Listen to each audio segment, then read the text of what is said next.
Is it easy to think? Is it easy to feel? Is it easy to tell how the thought you think feels? Is there any more to it than that? Have we sort of ground this into the ground today? In other words, we're making far too much of all of this, aren't we? Find something to be happy about and focus on it and be happy.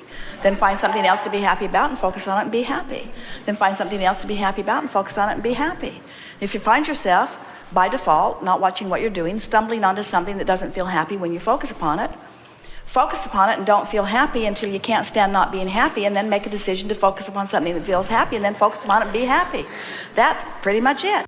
We are all making too much of all of this. In other words, thoughts create, and you have the ability to direct your thoughts. And as you direct your thoughts, your feeling about the thoughts that you are directing will improve. And if you will let your life be about reaching for the best feeling thought that you can find from wherever you are, the universe will continue to deliver to you more opportunities, not only to expand, but more opportunities to revel in the deliciousness of what you have lined up. If we were standing in your physical shoes, we would vacillate between two intentions, and they are very simple intentions.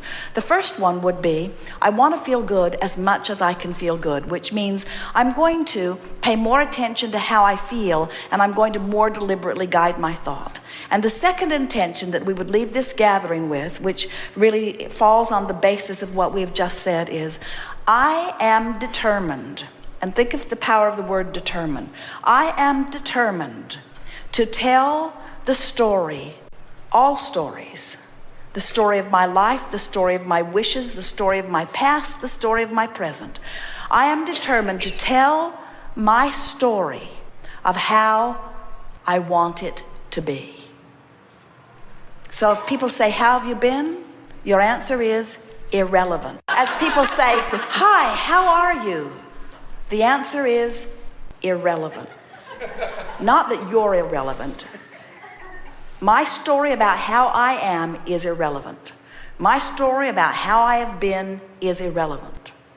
You want to train people to say, hi, where are you going? Say to your friends, new plan. Hi, where are you going? Hi, what's up? Hi, tell me the good news. In other words, the new story, the new story, the new story, the new story, the new story, because the old story is really old news. And the old story, you can't tell the old story and the new story at the same time. And the old story is counterproductive to what's in vibrational escrow. That's the new story. That's where you are. So begin telling the new story, and you'll get better and better at telling it. Tell it not because you're trying to use it to get to where you want to be. Tell the new story for the joy factor in the telling of it. So your friends are going to come to know you as the one who is always happy about explaining where you're going. It's the best teaching that you could ever do. Words don't teach. You teach through the clarity of your example. We have enjoyed this interaction immensely. There is great love here for you.